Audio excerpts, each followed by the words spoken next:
देखिए दोस्तों, इंसान वैसे तो गलतियों का पुतला होता है, लेकिन गलतियां अगर आप हमेशा करते रहेंगे और बार बार दोहराते रहेंगे तो आपको भारी पड़ जाती हैं। और यही बात इस समय टीम इंडिया को समझने की ज़रूरत है, अगर उनको फाइनल में पाकिस्तान के खिलाफ अच्छा खेलना है तो। नमस्कार दोस्तों, स्वागत है आप सभी का हमारे एक और वीडियो में। और एक बात क्लियर है कि इंडियन टीम ने एशिया कप 2025 में अपना दबदबा जो बना के रखा है, वो हर किसी के बस की बात नहीं है। हर टीम को पेलकर जिस तरीके से हम लोग फाइनल तक पहुंचे हैं, वाकई में काफ़ी शानदार है। एंड ऑनेस्टली स्पीकिंग, इस वक्त ये टीम एकदम मशीन की तरह लग रही है। बैटिंग, बॉलिंग, फील्डिंग, सब में बैलेंस, सब में एग्रेशन। लेकिन यहाँ एक बड़ा लेकिन आता है। दरअसल संडे को सामना हमारा पाकिस्तान से होना है, तीसरी बार। और भाई, ये वो टीम है जो छोटी से छोटी गलती को भी एक बड़ा इशू बना देती है। मतलब आप जरा सा स्लिप क्या हुए, ये लोग मतलब ड्रामा अपना बिल्कुल ऊपर के लेवल तक पहुंचा देंगे। अब ऐसे हाई प्रेशर फाइनल में इंडिया के लिए सबसे बड़ा चैलेंज होगा अपनी वीकनेस को कवर करना। अब वीकनेस होती है तो देखिए, उसको एक्सेप्ट भी करना पड़ता है, जाहिर सी बात है। और वही मैं आपसे यहाँ पर डिस्कस करने वाला हूँ। सबसे पहली बात यहाँ पर हम करते हैं फील्डिंग की। सबसे बड़ा सरदर्द इंडिया का इस टूर्नामेंट में अगर कुछ रहा है तो वो फील्डिंग ही है। ये वाकई में इंडिया ने सर्कस जैसा हाल कर दिया है। यहाँ पर पूरे टूर्नामेंट में अब तक 12 कैचेस इंडिया ड्रॉप कर चुकी है, और उसमें से 8 तो सिर्फ पिछले आखिरी के 2 मैचेस में हुए हैं। मतलब चल क्या रहा है यहाँ पर, ये कोई समझ नहीं पा रहा है। ये तो स्कूल के बच्चों के लेवल की फील्डिंग लग रही है। इजी कैचेस जो कि गली क्रिकेट में बच्चे पकड़ लिया करते हैं, वो हमारे प्रो प्लेयर्स छोड़ रहे हैं। और सुनो, एक्सक्यूज क्या दे रहे हैं कि दुबई की लाइट्स जो हैं वो अलग हैं, रात में बॉल दिखाई नहीं देती। अरे भैया, तुम लोग वहीं पर प्रैक्टिस कर रहे हो, वहीं पर मैचेस खेले जा रहे हैं, अब तक आदत नहीं पड़ पाई।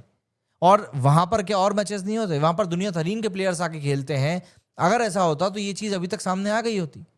ये एक्सक्यूज 2 मैच के लिए ठीक था, लेकिन अब तो बहाना इसको खत्म कर दो यार। फाइनल में ऐसे कैचेस अगर गिरे ना, तो पाकिस्तान वैसे ही मीम बना देगा कि इंडिया की fielding is equal to comedy show. इसके बाद बारी आ जाती है डिपेंडेंसी की। देखिए, बैटिंग की अगर हम लोग बात करें तो अभिषेक शर्मा और शुभमन गिल फिलहाल हमारी मतलब रीढ़ की हड्डी बने हुए हैं। पावर प्ले में दोनों ऐसे खेल रहे हैं जैसे गली क्रिकेट में सेट बैट्समैन खेले। अभिषेक का तो खैर फॉर्म अलग ही लेवल पर है, बॉल बस बाउंड्री के लिए ही जाती है बंदे के बैट से लगकर। लेकिन प्रॉब्लम यह है कि पूरा का पूरा बैटिंग लाइनअप इन 2 नामों के ऊपर अटका हुआ है। अगर कल को फाइनल में दोनों अर्ली आउट हो गए, वैसे तो मैं नहीं चाहता बट स्टिल, तो आप सोचकर देखो कि 10 रन के ऊपर अगर इंडिया के 2 विकेट होंगे तो प्रेशर आखिर कैसे हैंडल होगा। फाइनल में मिडिल ऑर्डर को जिम्मेदारी लेनी ही पड़ेगी, नहीं तो हम सो क्लोज येट सो फार वाली जो कहानी है ना, उसे ही दोहराते रहेंगे।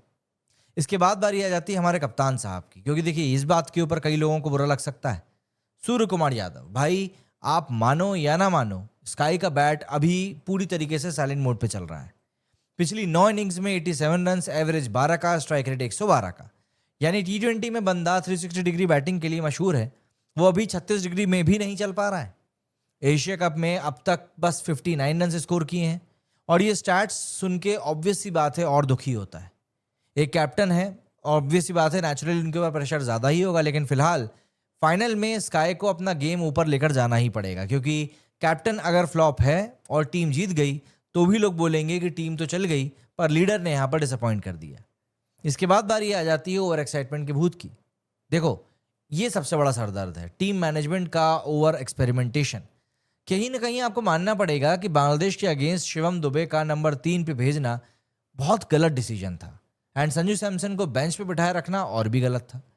फाइनल कोई लैब टेस्ट नहीं होता है, ये वर्ल्ड कप जैसे प्रेशर मैच है। यहाँ पे क्लियर स्ट्रैटेजी और क्लियर बैटिंग ऑर्डर ही काम आएगा और कुछ भी नहीं। हर बंदा अपनी रोल क्लैरिटी के साथ में खेलेगा, तभी जीत पॉसिबल हो पाएगी। वरना ये लेट्स ट्राई समथिंग न्यू वाली जो सोच है ना, ये सीधा फाइनल में हमें ले डूबेगी। और हाँ, इंडिया के पास में बेंच पे ऑप्शंस मौजूद हैं, ये हमारी स्ट्रेंथ है।